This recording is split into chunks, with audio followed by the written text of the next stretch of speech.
Hello, everyone. Good afternoon. Welcome to our event, Racism and Discrimination in the Healthcare System, with our special guest speaker, Dr. Nche Zama, MD, PhD, cardiovascular and thoracic surgeon. The event is a collaboration between Archer, American Romanian Coalition for Human and Equal Rights, and the Arizona American Romanian Cultural Collaborative, represented today by Marie-Louise Paulesc, and I'm Mihaela Campion representing Archer. Welcome everyone. Thank you for being here today, and thank you for accepting our invitation, Dr. Zama. My pleasure. We are talking today about racism and discrimination in the healthcare system. If I would say this is an important topic, I think I minimize it. It's a topic of a large magnitude that hasn't been spoken enough, in my opinion. And that's the reason we are organizing this today, to bring awareness and expertise in how to become more cognizant of how racism and discrimination shows up in the healthcare system, and also how we can contribute to eradicate it as much as possible. So Marie-Louise, would you like to start this important conversation today? Absolutely, and thank you, Dr. Zama, for accepting our invitation and for giving us your time.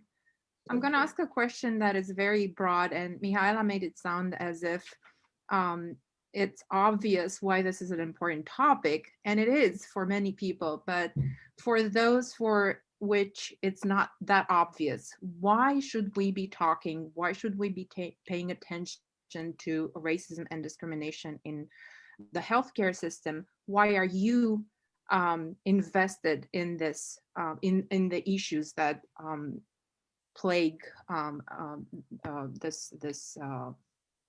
this whole environment?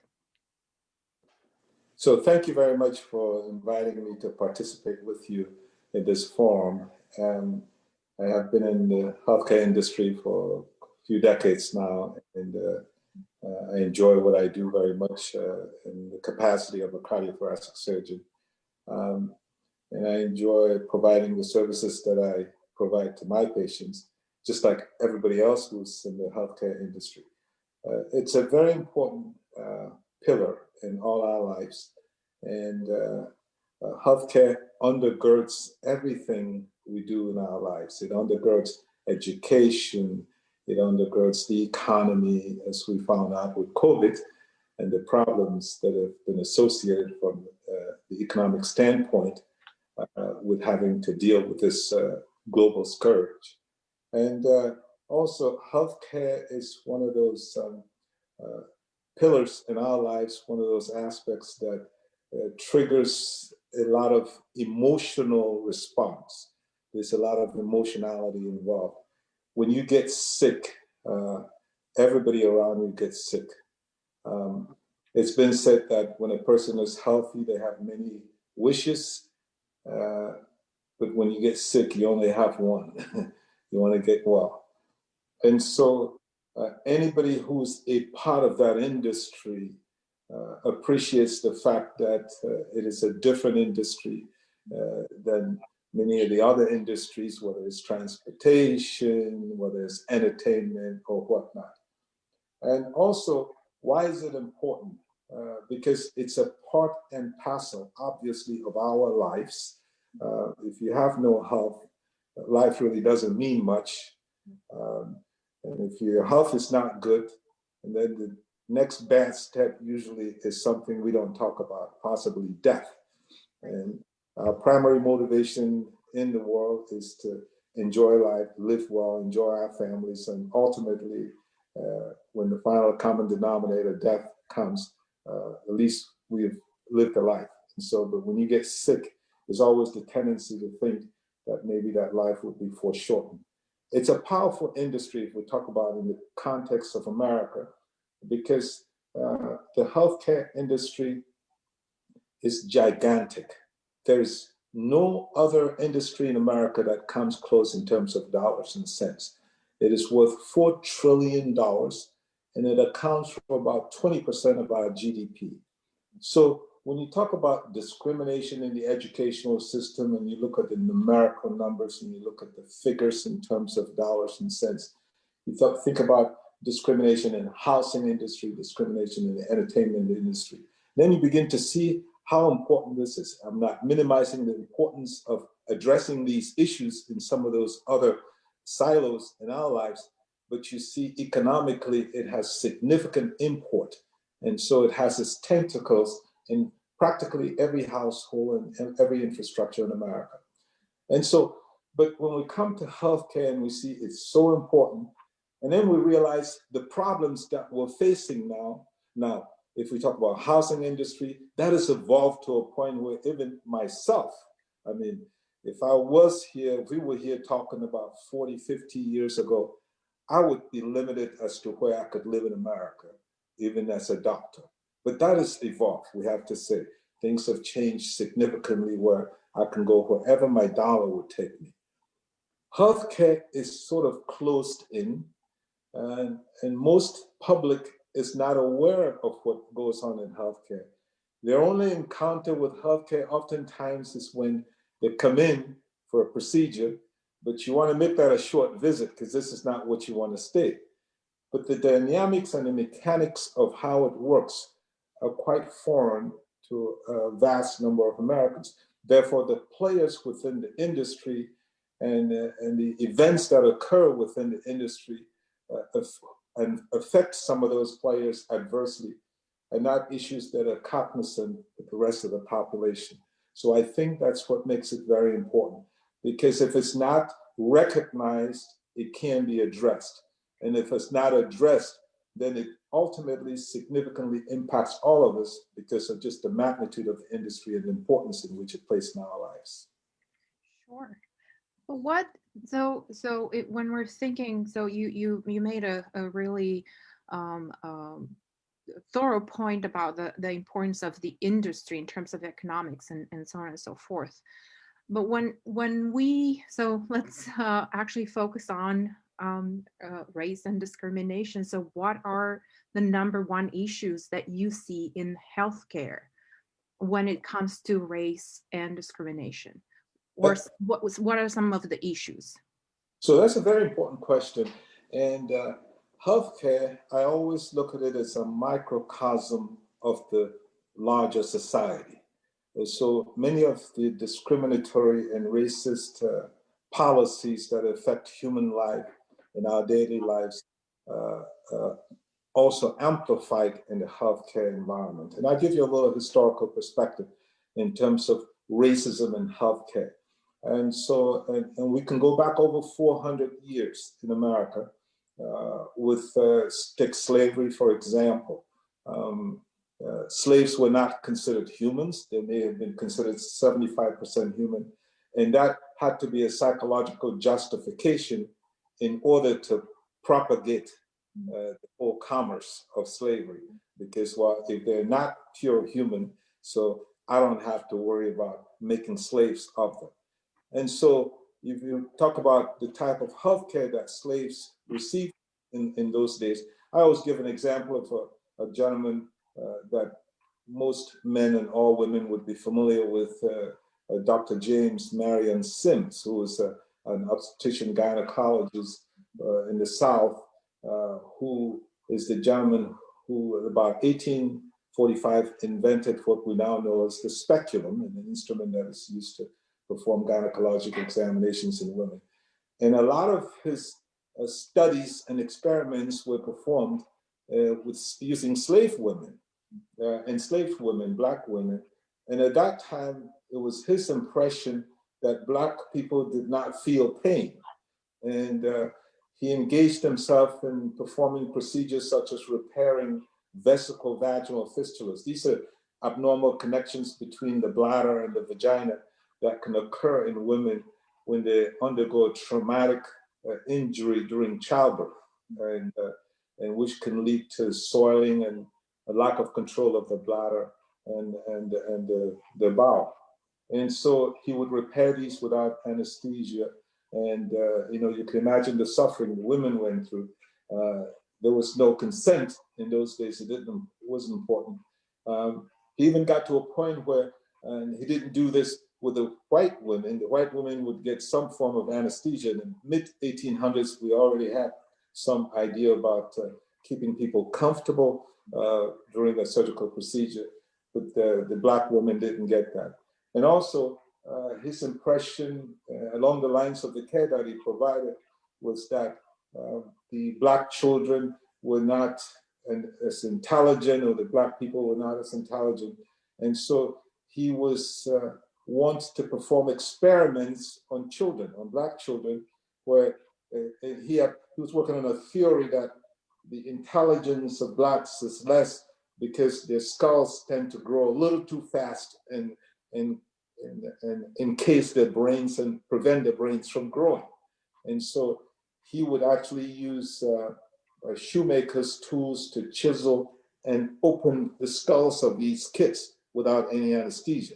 These experiments that he wouldn't think about performing in the white population. But all these ideas were built on pre-existing notions of race and inferiority. And so in the healthcare industry at that time, they were very prevalent. And then moving forward, even when Blacks started to become trained to be doctors, the first Black doctor in America, Dr. Smith, actually trained doctor, was actually from New York City.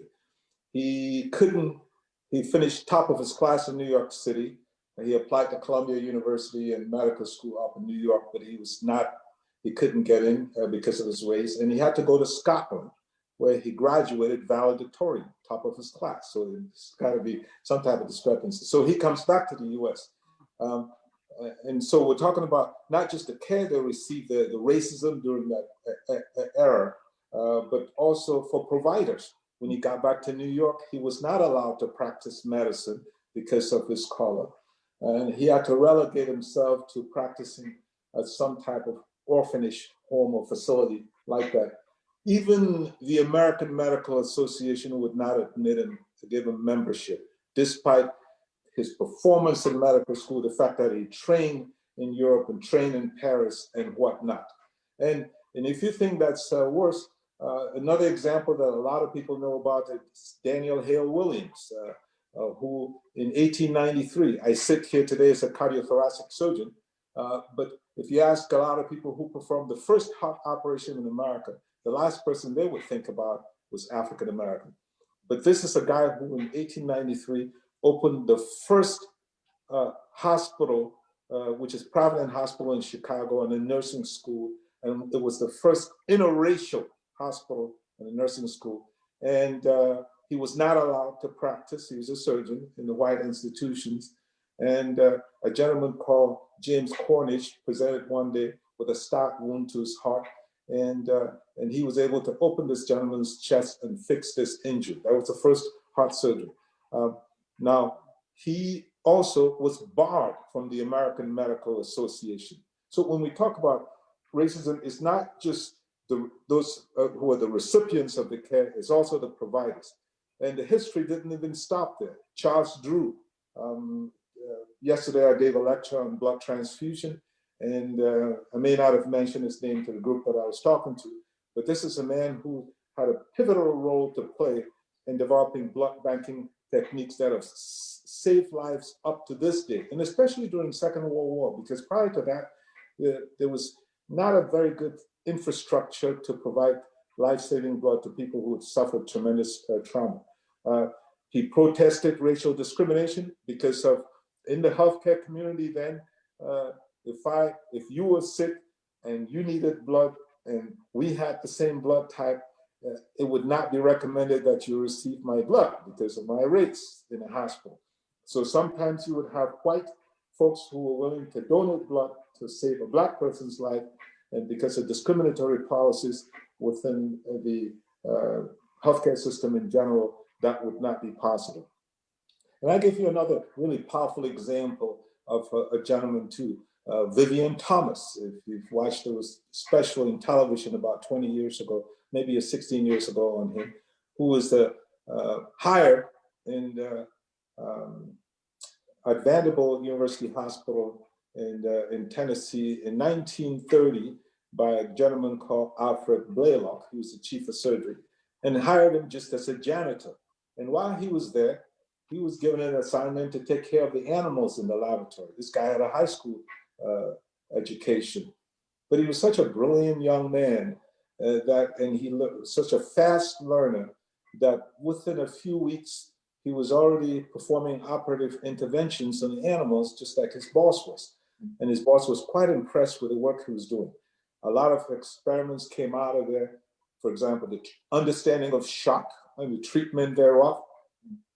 That Dr. Blaylock got hired by Johns Hopkins University in Baltimore, and he took him with him to this new position in Baltimore.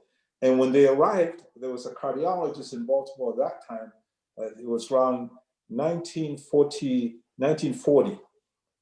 who approached Dr. Blaylock and said, I have so many children who are dying from blue baby syndrome. These kids are born, they look blue because they had congenital heart problems. And at that time, nobody knew what to do with them. It was extremely frustrating for this woman. Her name was Helen Taussig. And so she asked if there was a technique that he could develop to intervene. Well, the work that he'd been doing in the laboratory with animals was work that was similar to what she needed for the humans. And who did most of that work was actually Vivian Thomas. And Vivian Thomas is the one who perfected the technique. And ultimately, when it went live, Vivian Thomas, being a Black man in Baltimore in 1944, did not have the opportunity to be in the forefront with the rest of the team, but he had to stand behind Alfred Blaylock in the operating room and instruct him how to go about doing the operation. And so a new operation was developed by both gentlemen called the Blaylock-Taussig shunt that saved lives of thousands of kids. And it would not be till decades later that his contribution would be included. And I have to say how powerful this is because I trained at Harvard Children's Hospital, Boston Children's Hospital, and not once during that time did I hear much about Vivian Thomas. And even the textbooks that we use didn't include him in there. But as an attestation to the fact that we've come a long way, if you open a textbook of cardiothoracic surgery now, you will see his name there. And he was acknowledged and got an honorary doctorate from Johns Hopkins University. So it's not just in the delivery of care and the patients who are the recipients of our care. And this is a problem that's continued over the years. So I mentioned Black folks in general, but if you look at the history of Native Americans, you find the same. If you look at the history of Hispanic Americans, you find the same. If you look at even the history of immigrants, the Irish, when they first came to the United States, you see the discriminatory policies of the early arrivals toward them. But by and large, if you look at the entire spectrum of history, I believe that the African Americans and maybe the Native Americans have suffered the most. And the consequences of discriminatory practices within the context of society spilled over into healthcare. So to address healthcare issues, you really have to look at society in general. I remember in one of your articles, you openly and honestly spoke about your own experience with discrimination while wanting to go to medical school and also after you finish medical school. We also know that only 5% of American doctors are Black today, which is a very insignificant number considering the potential. Right. And we also know that leadership in the American healthcare industry is almost exclusively, you said in one of your articles, white. And not only white, but predominantly white male. Yes, yes. So yeah. What do you say about that? Yeah. Well, I give it from my own perspective and my own experience. When I was about 9 years old, my mother, and just for clarity, I was born in Cameroon, Africa, and I came to the United States when I was about 14 years old for college. I'd skipped a few grades. That's a whole nother story. But my mom was giving birth, and then she died during childbirth, or after childbirth actually, and she hemorrhaged because they didn't have a doctor. And I always remember the nurse was crying and saying there is no doctor. And then she died. And as I left on the trek back to the village, I decided that whatever the doctor was seemed to me like somebody who saves lives. So I want to be a doctor when I grow up. And so I had that determination and fervor at a very early age. So when I graduated at younger age than my cohorts in high school, I knew I was going to go to college and on to medical school. So in college, everybody who intends to attend medical school has a pre-med advisor. So I had a pre-med advisor. And it so happened that my classmate, a couple of my classmates or roommates and dorm mates, they had the same pre-med advisor. And so when I approached him, and mind you, that I had to skip a lot of the freshman courses because I went through an extremely rigorous secondary school curriculum where I'd taken calculus and advanced physics. And so I challenged those exams, a few of them, and did well. So I wasn't a bad student. But when I talked to him about my career goals to be a doctor, without missing a beat, he told me that maybe you should consider something like hygiene, laboratory medicine, and he didn't really say because you're Black, obviously, and a lot of racism is not in your face, it is just implied, and I wondered why he was, scaring me away from what I really wanted to do, and so I thanked him and left, never went back. So I had a conversation with my colleagues afterwards, and it says, does he have a tendency? Oh no, I sat with him, and my roommate said, he said, oh, this is good. These are the courses you need to take, and these are some of the medical schools you need to be thinking about. And when time comes, I'll get you a recommendation. So, and interestingly, I was tutoring my classmate chemistry and math. So I really couldn't have been a bad student.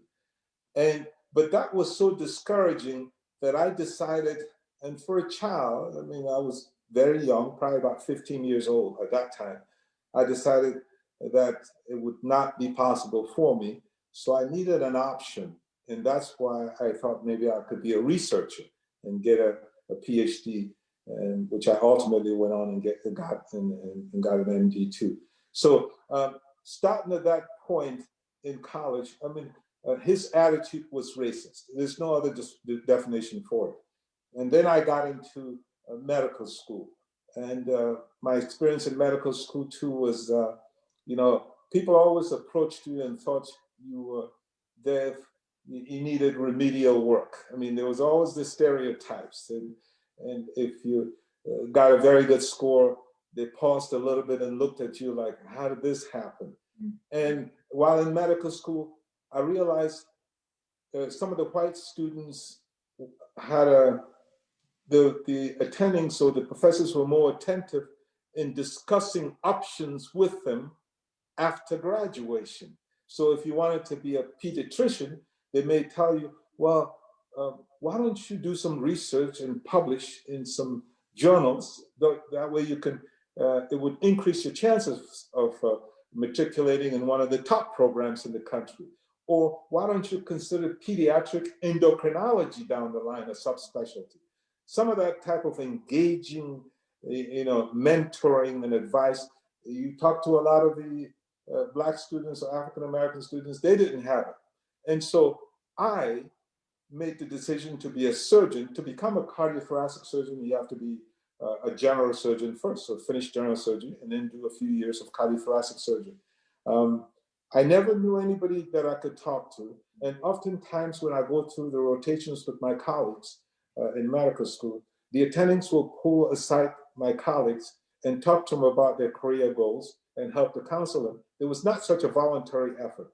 And in one of my articles that you probably read, I related an instance where a lady, chief resident, they have chief residents of very powerful positions in the hospitals and teaching hospitals. They're like the attendings, so they're in the final year of training, and gave me one of the worst recommendations for somebody who's thinking about going to surgery at that time, to say that I was not, my performance was subpar, and I probably did not have the cognitive abilities or the technical know-how to become a surgeon. Now, where are you going to go after that? You essentially kills it. And she said that on the basis of me not being as verbal or vocal during my rotation. You know, you got a scared third-year medical student. But I had all my colleagues would often speak really loud, but not making much sense. And I was always the very quiet kind. If you asked the questions, I would answer. I didn't just volunteer. And I didn't carry a bunch of books with me like many of the other folks did to impress everybody. So it was easier for her to draw the conclusion. And I must say this because there was about 10 of us in the group, and everybody got an excellent evaluation. I had the worst. And not only that, I was a tutor, is how I made my money through medical school and college. And I was tutoring a few of my cohorts in the group. And it doesn't end there either. So you go to residency, and I had, often I was the only Black resident in the surgery program at the Cleveland Clinic at that time. And I was actually the #1 pick that year. I'm not sure they picked it based upon my grades or whatever. And, but then the vast majority of my attendings were outstanding. There was a gentleman who happened to be the director of the program who had a determinant factor in whether or not you get promoted. And so who didn't really like me very much. He would always assume that maybe I was doing drugs or something. And he talked about my sexuality. I was practically asexual during that time. I was a married man with 2 children. I got married young. And he would oftentimes invite the residents right in front of me to his house and pass out the invitations to them, and I wouldn't have it. I don't know how you can describe that, but if you don't have the resilience and tenacity, you may not feel as motivated to either pursue a specialty that you could have or motivate somebody else to get in, to pursue a career in medicine. And this is what I talked about in my writing, how you pretty much suffer in silence because the system is so systemically structured to be that way. And I went through fellowship at Harvard, and every day I would be asked, you know, how'd you get here? And I said, I've made some comedy of it in one of my writings, and it says, I'm sure they weren't talking about the mode of transportation. You know, how did I get to Boston at Harvard? Even though I got there on merit. And it was on a daily basis. There was always somebody who would pause and look at you like you just flew in from Pluto. But there was nobody to really engage you. And so oftentimes you have to rummage around and look for opportunities, and even looking for a job when you graduate.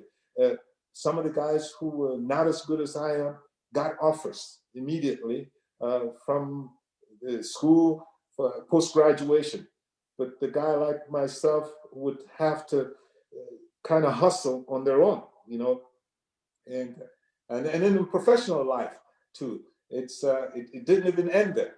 I remember my first day at a new job in the locker room. I talked to the surgeons.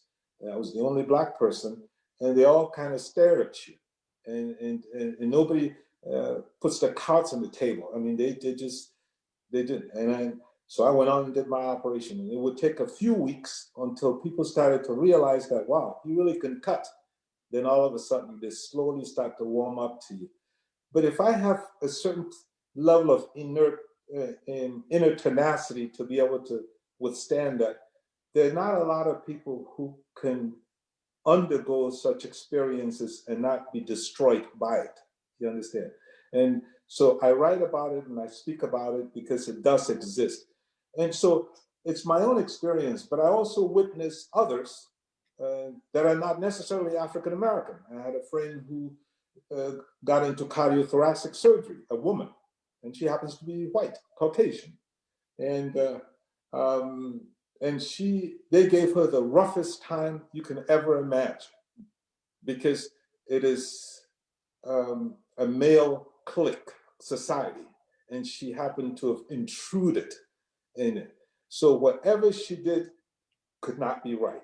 And she was scanned with a microscope at all times.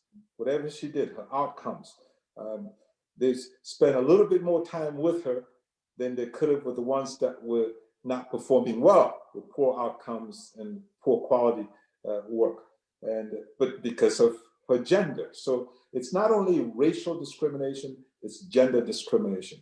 You know.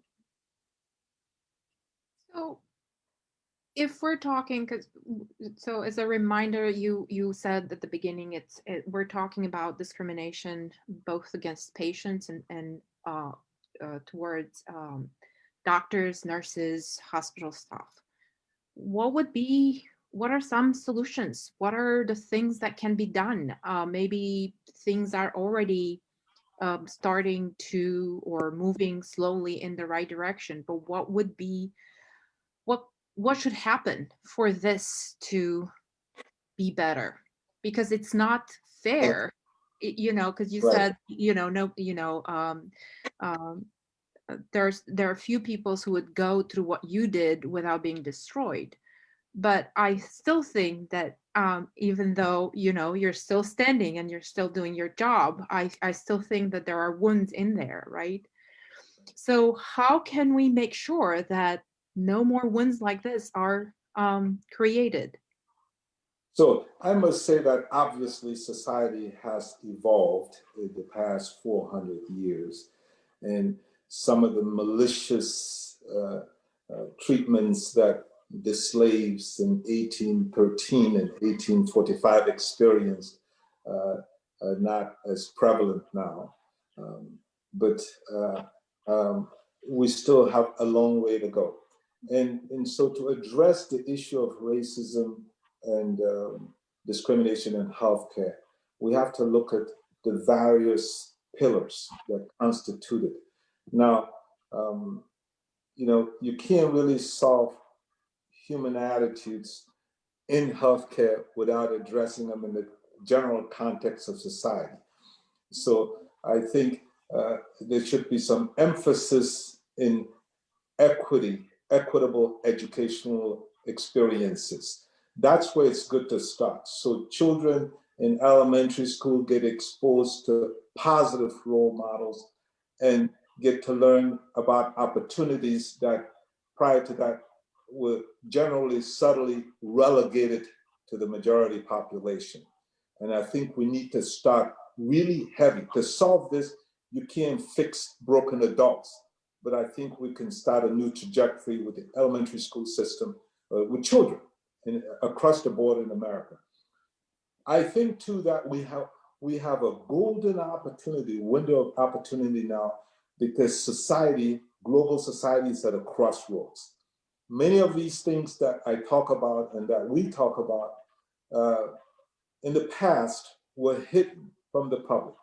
It'd be hard to get a Tuskegee experiment now like they did in 1932, where they lied to people and gave them syphilis, or those that had syphilis and they told them they were getting treatment where they were not. You know what I mean?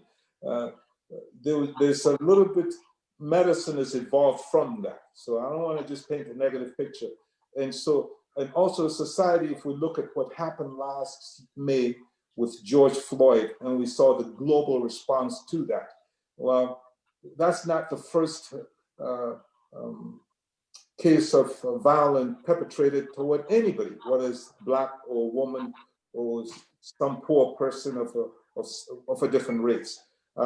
But the global reaction was a little different last year than it previously had been, and which tells me that truly we are at a point, at a crossroads in life, and we need to capitalize on that. So I think focus on education, one, and I start addressing it, because it'll be a long period of a couple of decades before we start reaping the benefits of that.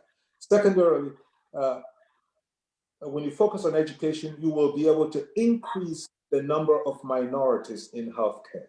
The studies have shown that Black patients have better outcomes when they're taken care of by Black doctors. Now, I'm not saying that Black patients should have Black doctors and white patients should have Black patients. And when that study was shared with the public, some people probably didn't understand what underpins that. And truly what underpins that is that a Black doctor understands the Black patient, understands where they come from, and care has to be holistic to be effective. And so if a white doctor, not all white doctors are racist or discriminatory in their behaviors, but if it's just one of those that happens to be there and has no connectivity between them and the patient, and we know that a good outcome is not just relegated on pharmacology, pills and scalpels. It's psychological as well. It's how you feel. You know, illness is just a composure, and so they do better with Black doctors, not because the Black doctors are smarter, because they're more attentive to them. And when you're attentive, you may be able to discern certain aspects of disease that somebody who was very peripheral in the approach probably would not have, and then it would not lead to as good an outcome. So I think we need to increase the number of minorities in the healthcare industry. That starts with an educational system. Now, you just can't grab anybody from high school and say, hey, we need to increase it by 30%, so we need more of you. No, medicine is difficult. You need the cognitive acumen to be able to enter medical school. I don't want anybody who just went through a quick apprentice to be doing heart surgery on me. So you have to make them competitive. And to make them competitive, you got to have an educational system that is meaningful from elementary school, from secondary school, and then they come prepared. One of the problems students have is that they may have an ambition to be a doctor, but there are prerequisites. I mean, I'd love to fly the space shuttle, but there's certain things I have to learn first. I have to go through the process to be able to qualify to fly the space shuttle. And so society has to engage these kids and prepare them so they get to college, they can get the grades that you need to be able to qualify you to apply and enter medical school. And also, healthcare has to be patient-centered.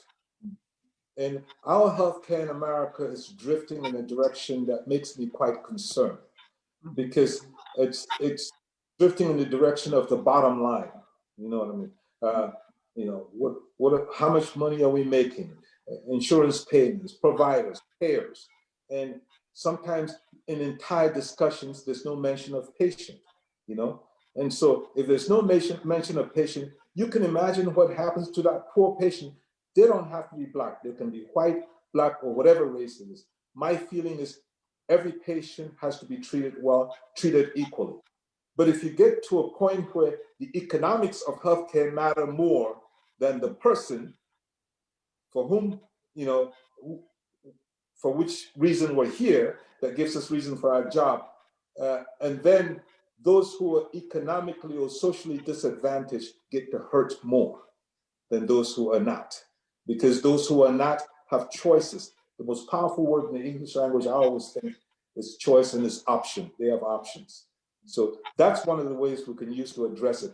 Because by and large, if African Americans constitute about 25, 35%, and who knows the numbers, you know, of American population, and only 5% of them as physicians are represented in the group of doctors in America, that is a problem. And that's a problem that needs to be addressed. How do you address this? It has to be a concerted effort, a concerted collective effort by all those with power to do it. I mean, the medical organizations like AMA. I was glad last year AMA came out with a statement in support of anti-racism. The Society of Thoracic Surgeons, of which I'm a member, came out with a statement. That should start there. But just making statements is not enough. We should make sure that within our ranks, we facilitate the process for others to join. People want to feel welcome, because if they are feeling welcome and they're welcome, they're more likely to go out in the community and engage other members who are underrepresented to consider the possibility of a career in medicine or career in a subspecialty. And that should be it. And also at the administrative level of the hospital, somebody mentioned that too. It's the whole philosophy of no mission, no money, no mission. We need to have a more diverse administration in healthcare in the U.S. It's a huge industry, and oftentimes when you talk to Black patients or Hispanic patients, or maybe even a patient from Romania who can barely articulate a couple of words in English, they always feel so out of place, so lost in a healthcare environment that is so fast moving, and which is horrible, because you come to healthcare when you're most vulnerable psychologically.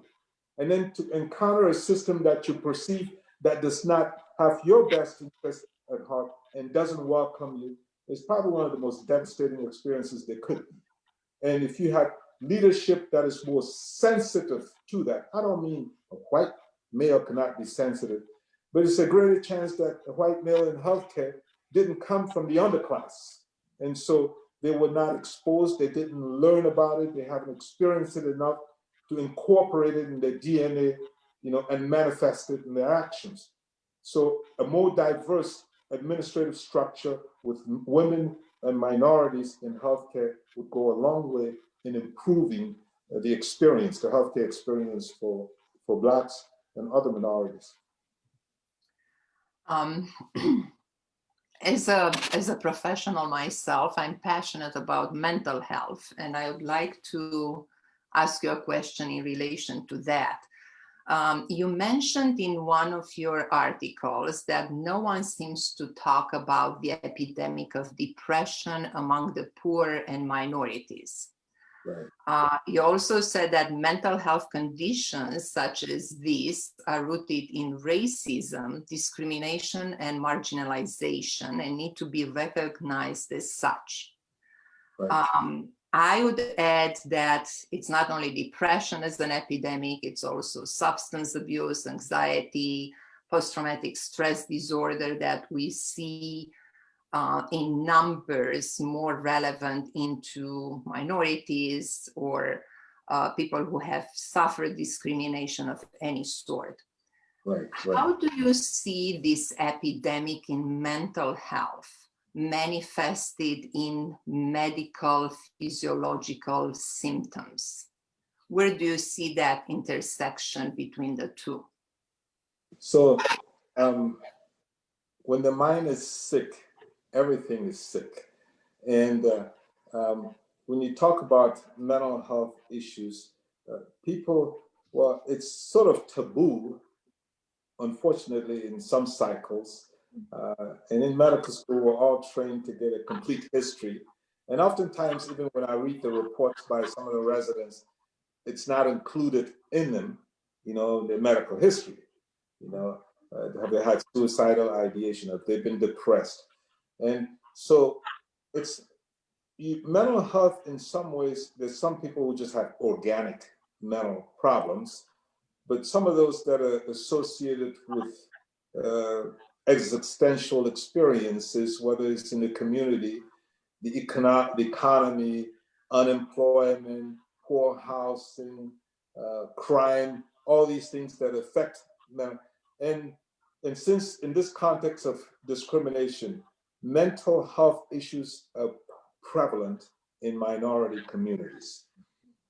You live, and especially in the society where we are, where there's a stark crevasse between the haves and the have-nots, the privileged and the underprivileged.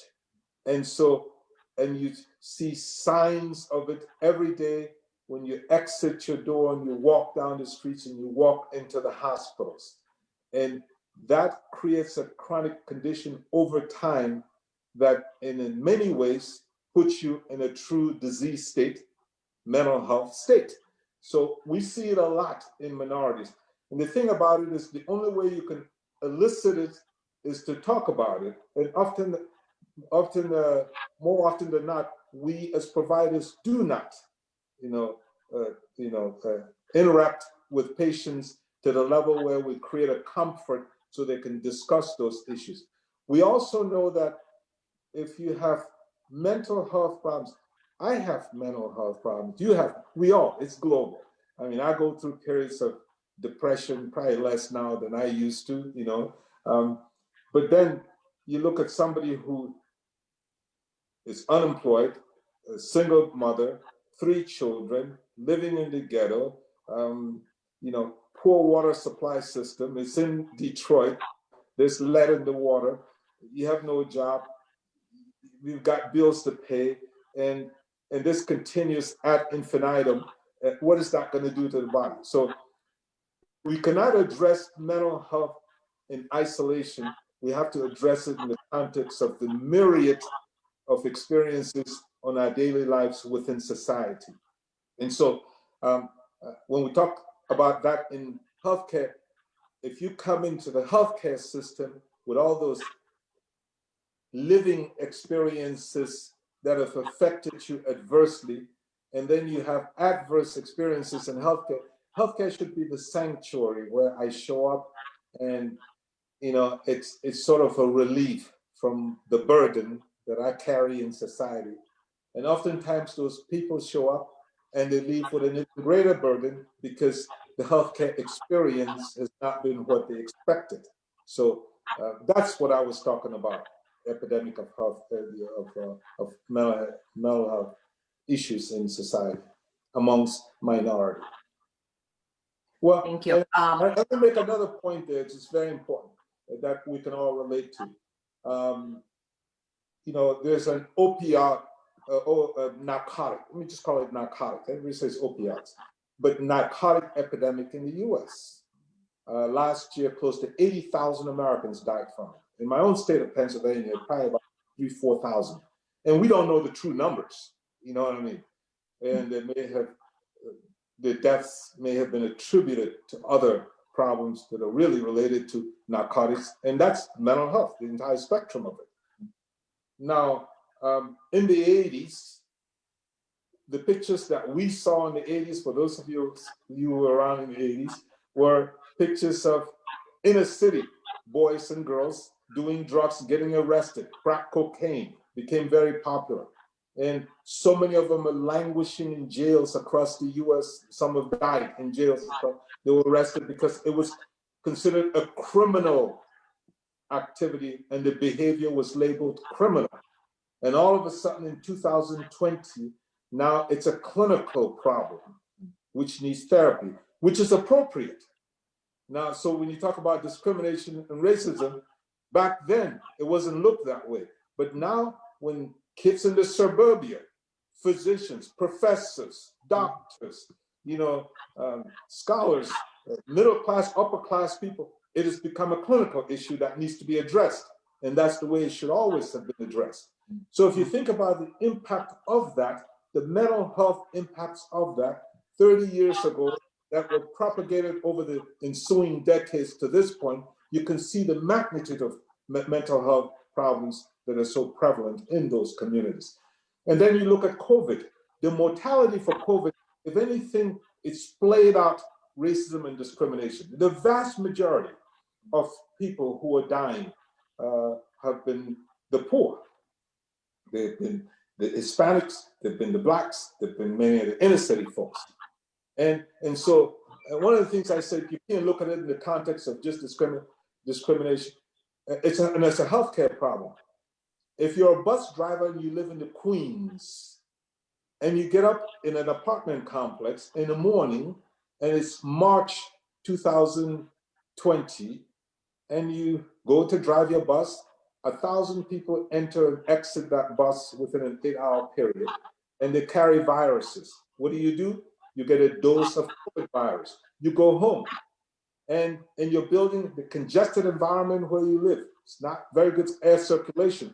You pick up a few viruses in the doorknobs on the way upstairs. So your body's fighting this load now, But the next morning, you got to go again and drive that same bus in an atmosphere that has minimal ventilation in New York City with all the congestion. And what's going to happen? Your viral load is going to be so astronomical that within days you're in an intensive care unit and you're intubated. Now, what's worse? You don't have access to health care, so you have high blood pressure that's not well treated. You have diabetes that's not well treated. You may not even smoke by virtue of the fact that you live in an inner city, you have COPD because the carbon monoxide and all the toxins are everywhere, they're ubiquitous.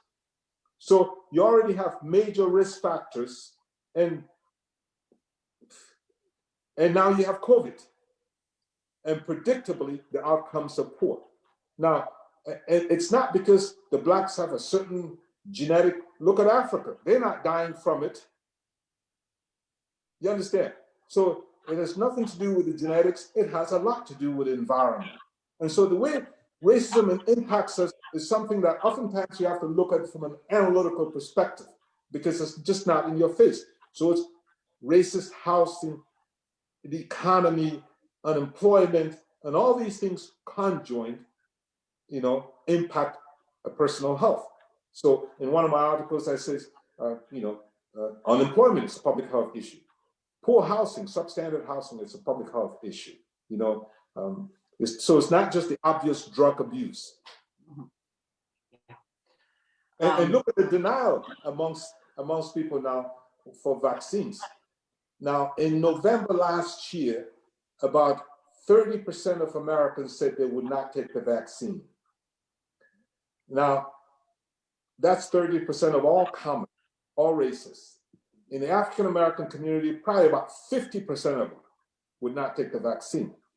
And the conspiracy theories that are so prevalent in the internet and cyberspace are much more effective within those communities because of historical experiences that have been handed down. This Tuskegee experiment, this forced sterilization of Hispanic and Black women for 40 years, with the US government, at the crux of it. The use of Blacks for experimentation in healthcare.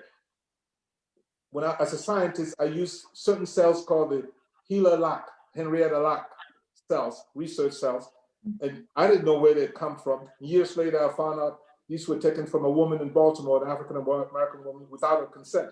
Well, it's great for science. There's not a laboratory on Earth that doesn't have her cells in it, But Black communities, African-American communities hear these stories. And then it's easy for them to be convinced that a vaccine will alter their DNA, and maybe it's a conspiracy by the federal government, because the federal government has always been in conspiracies to hurt them.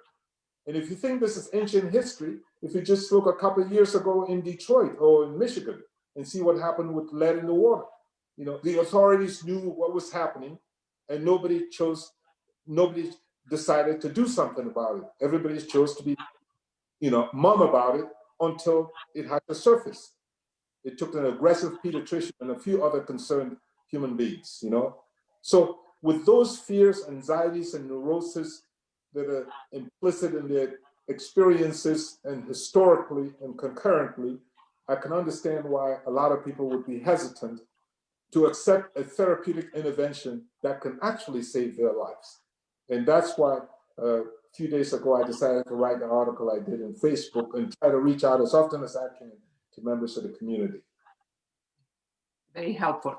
I would like to open up for questions from the audience, if we have any. I'm going to check that. And meanwhile, Marie-Louise, if you have a last question, feel free. Well, and I will gather the questions from those who are listening to us. I just wanted to go back to what you were saying earlier. So you said, you talked about the history of discrimination against African Americans and Black people and minority people more generally. You talked about the fact that things are better, but then on the other hand, things are also bad. You were talking about the fact that people think Blacks are more resistant to pain, and we were talking about not doing the interventions without anesthetics. But it was only four years ago, a study found that many white medical students wrongly believe Black people have a higher pain tolerance than white people. That And was at the University of Virginia, yes. and of all the participants, 73% held at least one false belief about the biological differences between races. And in white, right? White medical students, experts, specialists, right? So what are the pressing issues today? How do we address them? If you had the power to do so, what would be one thing you do? I am a fundamental believer and optimist in the fundamental goodness of man, of humans, that within every human being, there's good. And but we also know that I had an uncle, and I wrote this in my book, who always, he looked at me one day and he says, within all of us, there are two hyenas. There's a good one and a bad one. And he says, what trajectory you follow in life depends on which one you choose to feed, you know? If you feed the good one, well, then things will work out well for you. If you feed the bad hyena, you may run into problems. And so I believe that with greater transparency and education, as our kids grow, people learn and recognize and be able to discern truth from the past myths that they've inherited. It takes a while to do that. So I've always said, if you see a lot of Black folks, they have had these racist experiences in a way incorporated in their genetic material. So they're very suspicious, very worried, and it takes a lot of convincing. So it's going to take education on their part to accept that there is change. Also, in the white folks, many of them learn these. Racism is a learned behavior. There's no child that's born. We corrupt those kids. We do. And so because it's a learned behavior, it can be unlearned. And so that's the best treatment, I would think, or best way to be able to undo it is the education. Now, it's not easy. I say there's been progress that's been made. Some of it has been policy-wise. If you look at President Johnson in 1965, for example, establishing Medicaid, for example, what did that do? It did something really powerful and positive. What it do is that prior to that, segregation was right, and still was to a certain degree for several years after that, during Martin Luther King's era. But the federal government began to reimburse for care. So hospitals that generally would not admit Black patients began to see the economic value of doing that.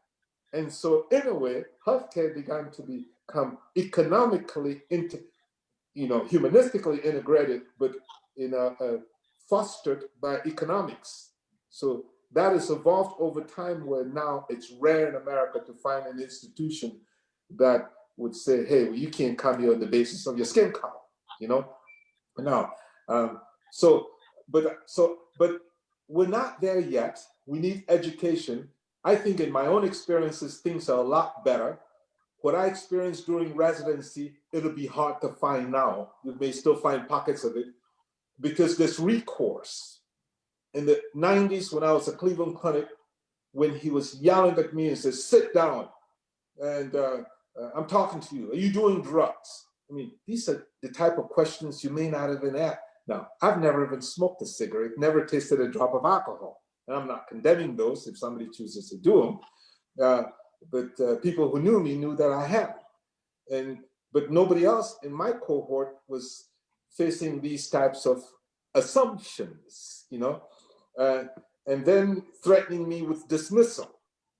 Even when my performance was considered stellar, I graduated with a top award at the Cleveland Clinic. So this was an affirmative action. You understand? So I'm just trying to make a point here. But now there's recourse. In those days, you had to continue to work until the job was done. And sometimes we went 120 hours a week on being on, relatively on call. And then there were time limits. 10 years later, 80, 90 hours a week. And they had to stick to that or you lose your accreditation. So there's recourse. So things have changed. Having said that, it's a little bit sad because just a few days ago, I was reading about an African-American doctor at a hospital in Los Angeles who got involved in a medical student group. They have teaching groups, and they were encouraged to talk about racism because it's healthcare. Mental health is part of healthcare. You know what I mean? Racism is part of healthcare. And apparently the leadership of the school didn't like it and she was summarily dismissed. Now, she was reinstated with certain qualifications. I'm not sure exactly how it's going to pan out. But it strikes me as interesting because, wow, this is 2020 and we're still experiencing this. But we're not experiencing it to the same magnitude, but it still really bothers me, with all the knowledge and intelligence. So I think the word I would use is importunity. We must keep on keeping on and educating people and start with the children because many of these bad ideas are imprinted in children at a very young age and impressions about others and race. And then it's hard to undo them later on when they become adults. And then these ideas begin to rule them and mold them and influence their responses and their interactions in the greater public. Excellent points. What we're doing right now is really helping out in a tremendous way, because there may be somebody out there who's listening who, hopefully something in what one of us says will trigger, a thought that will lead to a response. Yeah. That's our hope too. Yes, exactly. And I think we can talk even another hour probably. It's so vast, the topic, and you are such an incredible, resourceful person.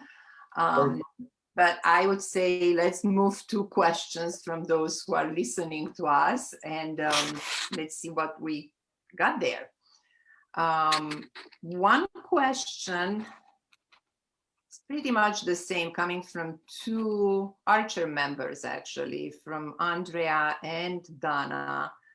They are asking, what's your opinion about a single-payer healthcare system in the US? One is asking, and the other one, Medicare for all. So pretty much the same. What's your opinion on that as a way of accessing the healthcare system? Yeah.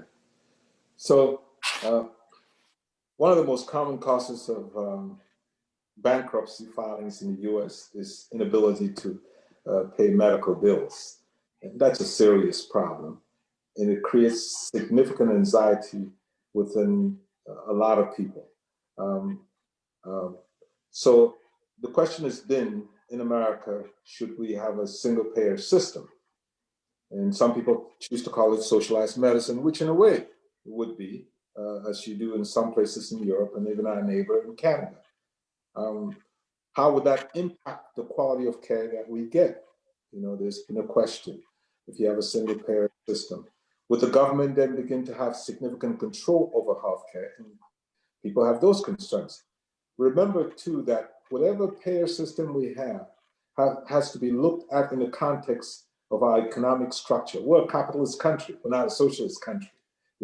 So it's a free market, and so that's why some people have better insurance than others. So people talk about, I got good insurance, or I don't have good insurance. I have Medicaid, I have Medicare.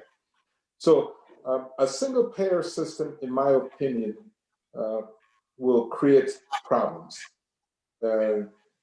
because there are always going to be people who will opt out of it. And you can't tell them not to have their own system. I think that the problem is not that. I think that we should be able to, and Obamacare, I don't like to call it Obamacare, Affordable Care Act, really was trying to address this inequity.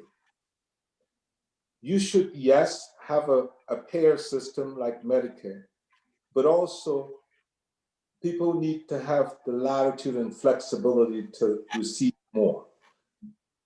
Now, let me take home message here. I don't have all the answers, but remember, why is this a problem in America, healthcare?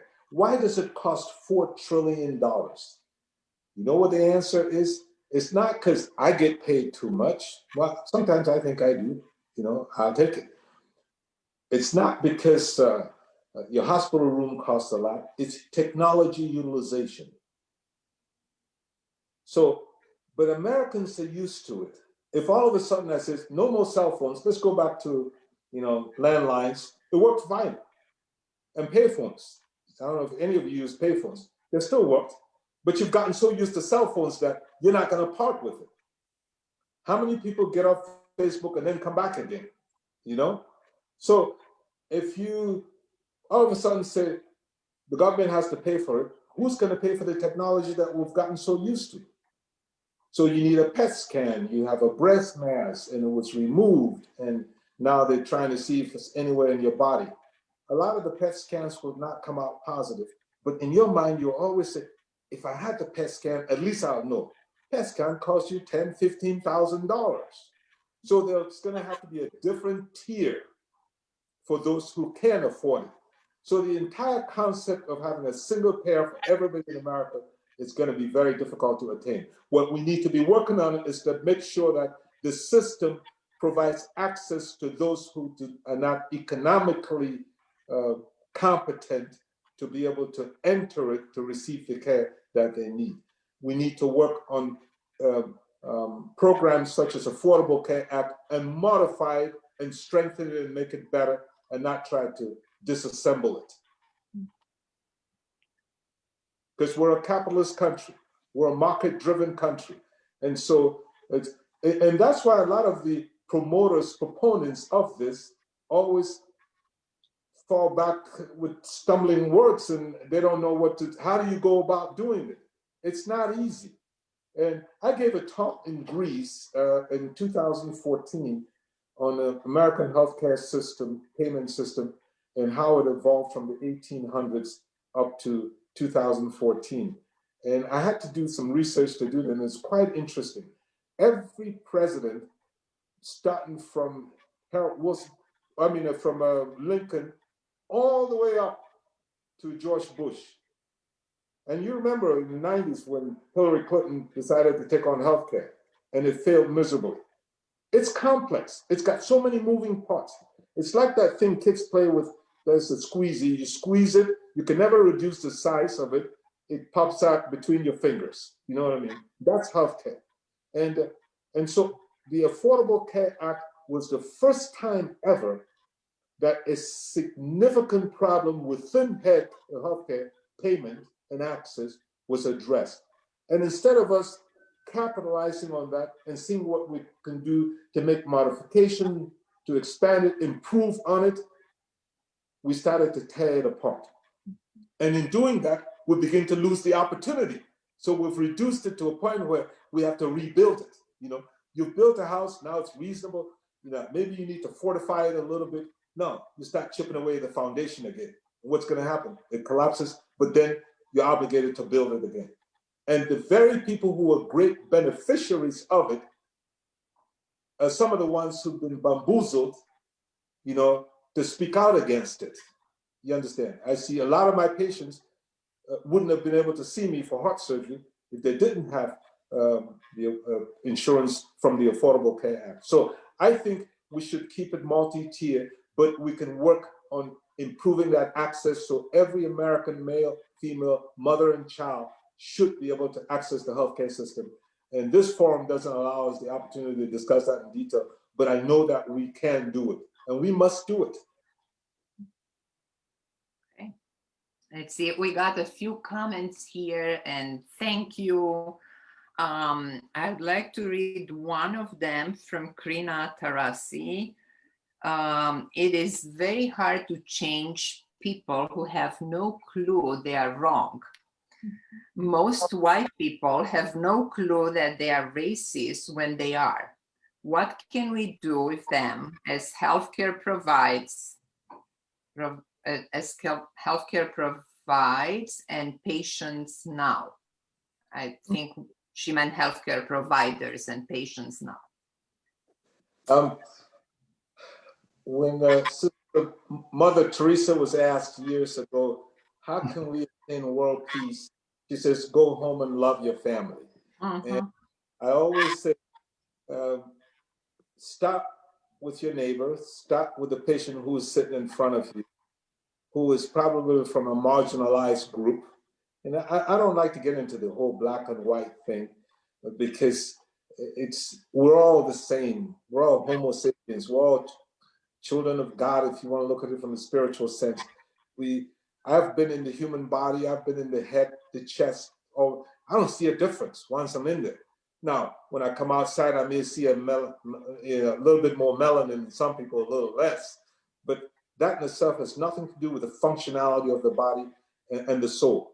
So if somebody is in front of you, don't always assume that they may be doing fine, but show them some of the love that you know you would like to receive yourself if you were in their position.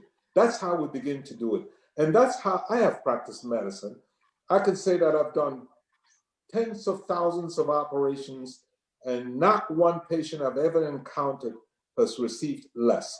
Now, there have been some experiences, and I wrote about one where just a few years ago, not far from where I am, I'm asked to see a man who's having severe chest pain, is not doing well, just had a heart attack, and he refused to have me as his doctor. This is the first time I've ever been rejected as a surgeon because he wanted a white surgeon. Well, there are not a lot of black heart surgeons on planet Earth. So for a racist, this can be very traumatic if I'm the guy that walks in. And if he already has certain feelings about black people, who has probably done something to a black person before. And now this one's gonna wield a scalpel to him. So there's a lot of things that undergo in the dynamics. What I did was, you can, look, racism is learned. You can help somebody unlearn it.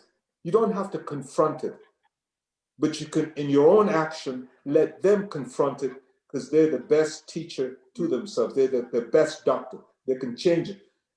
That experience, and I wound up operating on him because the cardiologist says, we're not letting anybody, it says, if you don't want him, you can leave. He can operate on me. So if you don't want him, you can leave. And then I guess because he was having so much chest pain, what do? You don't want to die, So he acquiesced, not out of love for me, but out of need. And after the operation, I took very care. I came in every morning, and I made him very uncomfortable. I know I would sit in his bed, and I always held his hand. I always touched him physically, and he would cringe. And as the days went by, I noticed he had a little less muscle contraction when I touched him. He was a little bit more relaxed. And when I saw him in clinics, he was joking and carrying on. He was hugging me. I did another guy when I was in Cleveland, and you read my book when it comes out in a few months. When I walked in to see him, he wouldn't even acknowledge me. And he was as recalcitrant as they come.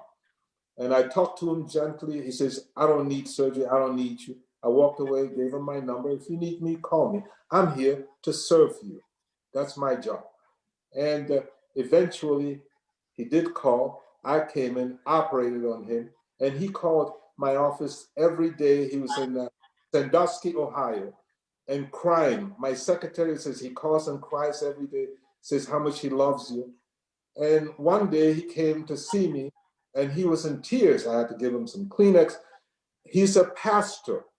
He'd been racist his whole life.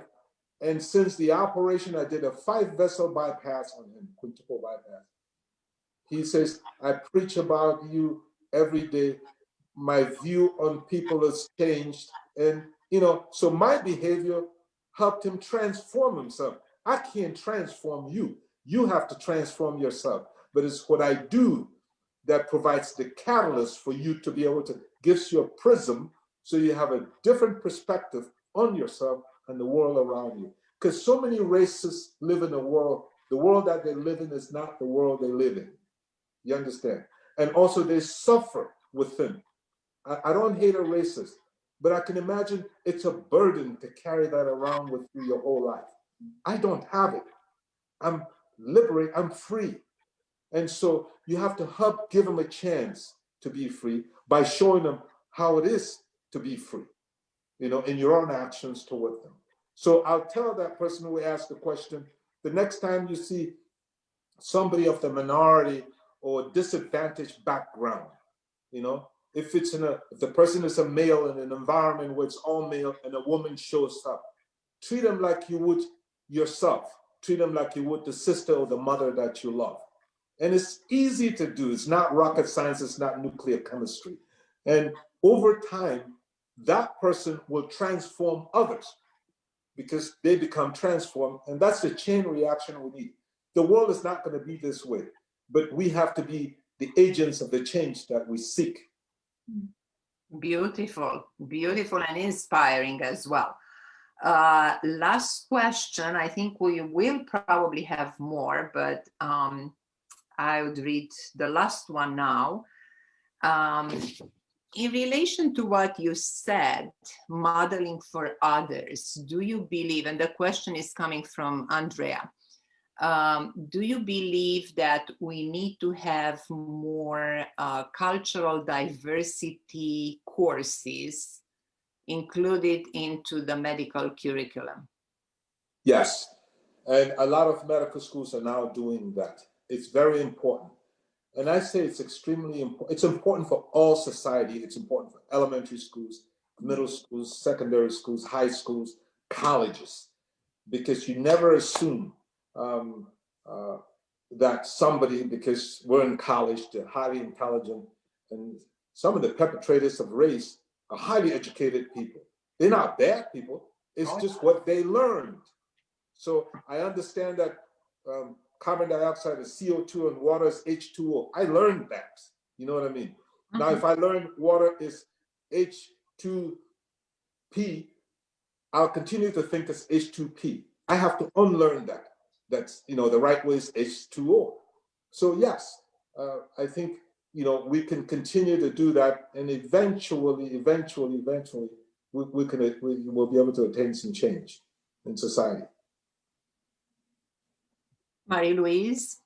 I just last question. No, I don't have any question right now. I was just really surprised about everything that you said before answering this last question about diversity courses, because you have such a unique perspective, especially this idea that we don't have to confront it, we have to act as models. So this is something very different from a lot of things that we hear around us, and very different from a lot of things that people are doing around. Right. You know, the educational aspect is important because the so-called white people and the so-called black people, you can tell, when you start, this race is just a human construct, okay?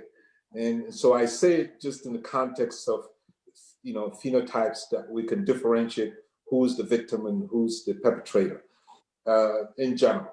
And for those who are disadvantaged, who are discriminated against when it comes to race, or discriminated against when it comes to gender, to overcome that, I think you don't want to create, you don't want to victimize others. One of the things I tell some black folks when I talk to them is that there's some white resistance, because white people, when you start feeling like you're, you know, the guilt syndrome, like you're guilty. No, you have to create understanding that this is how I feel and it's not good. But you can't make the other person feel guilty that they perpetrated that, or maybe the guilt of their ancestors. Because you are from Romania, you didn't grow up here, but you are white in many people's eyes. And therefore you are bad because you're part of the perpetrator. But they don't know how beautiful and clean and loving your heart is. You understand? And so we can't make generalizations. So it's better to engage, you know, than to threaten, than to make somebody to feel guilty. So a lot of the diversity courses, I always say, they have to be focused and centered around engagement, creating understanding, fostering understanding, because people are smart, people care, people really fundamentally are good. If they learn that, they can integrate it in their own lives and transform themselves better, you know. But if you start talking, and that's why one of the things I'm not much of a proponent is making people feel guilty, like, you know, you are privileged, you are this. Heck, I was poor. I lived in the ghetto. If you read in my book, I lived in a house with a bunch of rats and cockroaches everywhere. I mean, but the neighborhood was wonderful. They were good people. It was just a poor neighborhood. You understand? I don't want to live there now. I wanted to evolve economically, just like I wanted to evolve cognitively, and I want to evolve emotionally. You know what I mean? But if I evolve solo, it doesn't really give meaning to my life. What enriches my life is collective evolution. You know what I mean? And so that's why I engage others in my own behavior, so that maybe they can transform themselves, or we can work collectively to attain that. Many people hear about diversity. You know, I have not been involved in this a lot, but a few that I've heard, it comes across a little bit too confrontational to me. And I know what undergirds that. Some of this may be experiential anger. You know what I mean? It may not be targeted at the recipient or the audience, but that anger comes out, and that's wrong. It really should be, this is what we go through. This is our history. Maybe you didn't know. And then now you can understand our suffering. And how can we collectively deal with that without making assumptions that your heart, you know, is culprit as far as being a perpetrator. Thank you so, so much. This is not, I called you a special guest for our event. I'm going to call you a special treat for the heart now.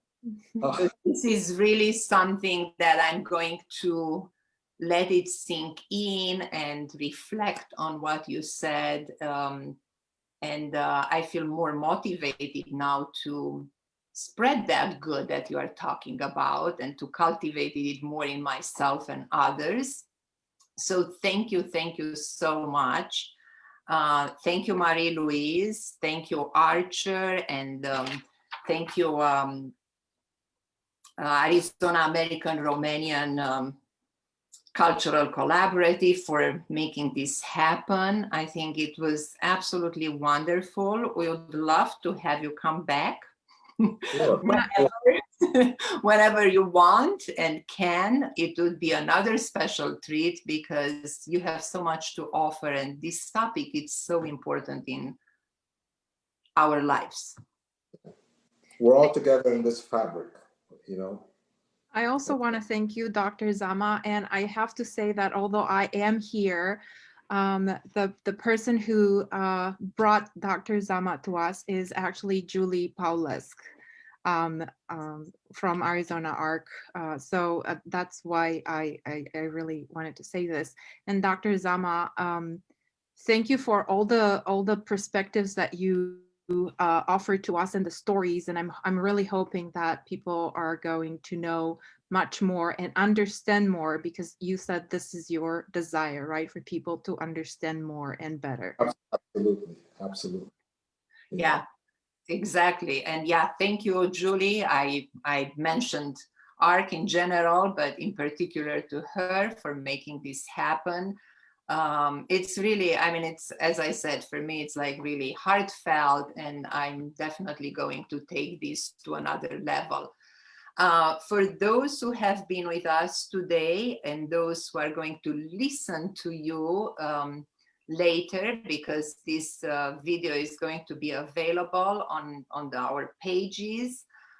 Feel free to ask more questions. We will make sure that you'll have them and hopefully get some answers for them. Feel free to make comments and also share it, because we want people to hear and we want people to connect and to understand that we are all in this together. Thank you again, and have a beautiful evening. Thank you. You too. God bless you.